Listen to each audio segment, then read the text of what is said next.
Il faut arrêter de pratiquer l'agriculture et l'élevage dans notre environnement. Je pense que c'est bon comme ça.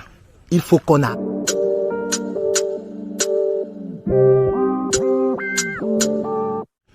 Il faut arrêter de pratiquer l'agriculture et l'élevage dans notre environnement. Je pense que c'est bon comme ça. Il faut qu'on arrête définitivement avec ça. Mais c'est pas possible. On ne peut pas être dans un environnement où tout le monde fait l'agriculture, tout le monde fait l'élevage. Vous rencontrez 100 personnes, 98 ont un projet agropastoral. J'ai ma plantation de 1 hectare.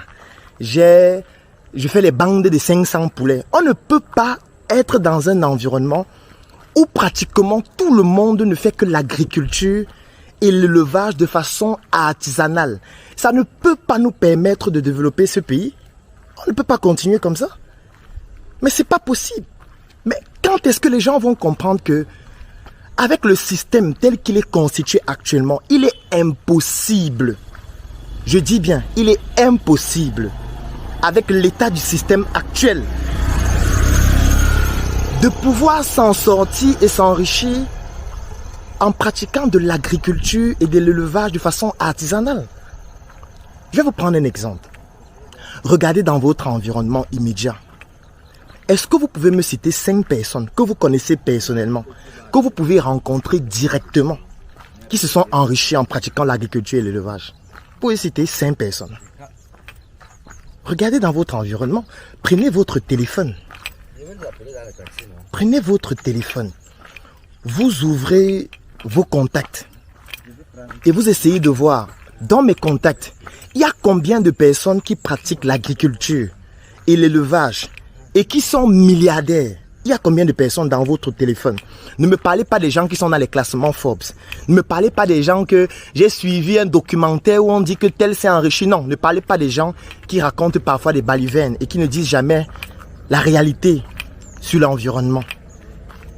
Vous connaissez combien de personnes dans votre environnement immédiat que vous côtoyez au quotidien qui se sont enrichis avec l'agriculture et l'élevage? Il faut qu'on arrête avec ça.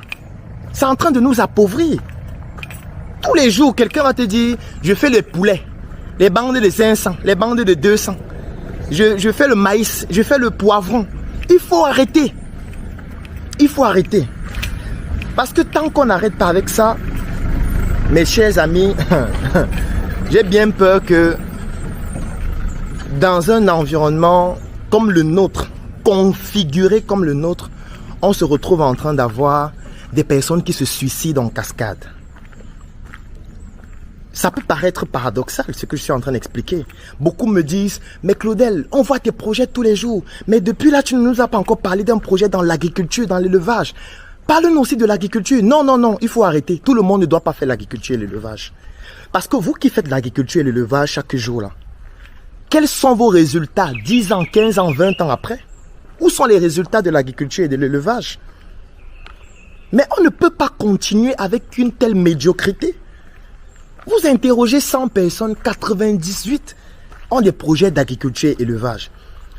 Et en fait, tout le monde fait le loto au quotidien. Le njambo. Parce que l'agriculture et l'élevage, en fait, c'est le njambo. Pourquoi je dis que c'est le njambo? Prenons un exemple. Quelqu'un qui veut se lancer dans l'agriculture aujourd'hui. Il va cultiver quoi? Il va utiliser, ou alors il va se lancer dans...